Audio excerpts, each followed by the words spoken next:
The ceiling fan is spinning, a lazy, hypnotic rotation that is usually the last thing I see before drifting off, but tonight it's just an accusation. Every blade slices through the silence, cutting through my excuses and leaving me with nothing but the raw, jagged edge of my own irresponsibility. 13 hours. It's been 13 hours since the disaster of this morning, and my stomach still feels like it's full of broken glass.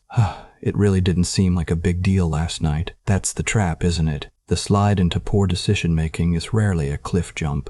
It's usually just a gentle slope. Dave, my coworker, was in a bind. His car was in the shop, some transmission issue that costs more than my first car, and he was stranded. I've known Dave for 5 years. We grab beers on Fridays. We complain about management. We're work spouses in the most platonic, boring sense of the term. So, when he asked for a lift, I didn't hesitate. Sure thing, man. Happy to help. And it was fine. Better than fine. Picking up his daughter Mia from daycare was actually the highlight of my week. She's 6, going on 30. With this chaotic energy that fills the car, she told me about her goldfish, who she insists is depressed, and showed me a drawing that looked like a spaghetti explosion, but was apparently a portrait of her cat. I dropped them off, felt the warm glow of being a good Samaritan, and drove home feeling like a decent human being. And then the unraveling began. I walked through the door, and the silence of my empty apartment hit me. It was a Tuesday, but for some reason, the isolation felt heavier than usual. I spotted a bottle of whiskey I'd opened last weekend. Just one glass, I told myself. A nightcap to wind down after the chauffeur duty. I deserved it. I was being a good friend. One glass turned into two. Two turned into a heavy, pleasant buzzing that made the scrolling of my phone infinitely more interesting. I remember checking the time around midnight. 7 a.m. pickup. No problem. I set 3 alarms on my phone. One for 6:15, one for 6:30.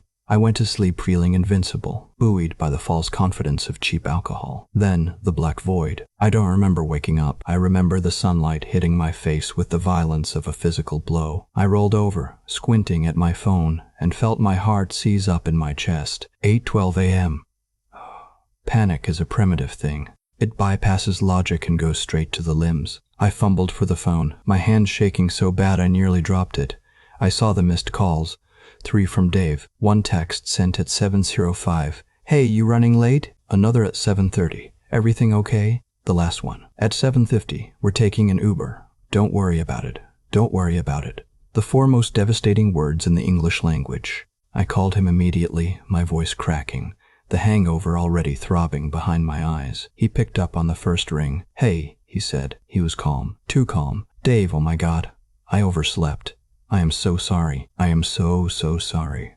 I'm on my way. Stop, he said. There was a noise in the background. A city bus, maybe, or the hustle of a sidewalk. We're already in the Uber. Mia's late for school. I'm going to be late for the 9 a.m. meeting with the regional director. It is what it is. I can pay for the Uber. I can. It's handled. Just get some sleep. We'll talk later. The click of the line disconnecting was louder than a gunshot. I spent the rest of the day in a fog. I showered in record time, but there was no point in rushing to work. The damage was done. When I finally walked into the office 4 hours late, the air felt different, thicker. I saw Dave in the break room around 2 p.m. He was making coffee, looking tired. He smiled when he saw me. It was a genuine smile, which somehow made it worse. You look like death, he joked. I feel like it, I mumbled. Dave, about this morning. He held up a hand. Seriously, it's fine. Everyone oversleeps. Mia actually thought the Uber was a cool adventure. She's fine, but I saw it. The tightness around his eyes.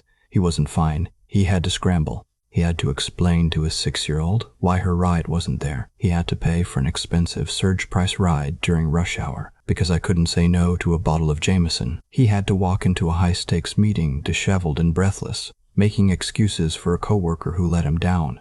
It's not just the lateness, it's the reliance. When you entrust your child to someone, even for a 20-minute ride, you are handing them a piece of your heart. You are saying, I trust you with the most precious thing in my universe. And today, I looked at that trust, and I chose sleep and alcohol instead. I keep thinking about Mia. Was she scared? Was she worried that I didn't like her anymore? Kids internalize things like that. The nice man who likes my fish drawings didn't come back. That thought is what's keeping me awake right now. 13 hours later, the adrenaline has faded, leaving behind a cold, gray shame. I've sent apology texts. I offered to buy dinner for the family tomorrow night. I've promised to cover his shifts next time he needs time off. But transactional apologies don't fix the fracture in reliability. I turn over in bed, pulling the pillow over my head. The room spins slightly, a ghostly reminder of the whiskey. I wish I could go back to last night and pour the bottle down the sink. I wish I could be the person Dave thought I was when he accepted the ride last night. Tomorrow, I'll wake up early. I'll drive to his place with coffee and donuts. I'll apologize to Mia in person. I'll try to earn back the grace I was given today. But right now, in the dark, all I can do is lie here and listen to the fan, waiting for the exhaustion to finally drag me under, hoping I don't dream about alarms I didn't hear.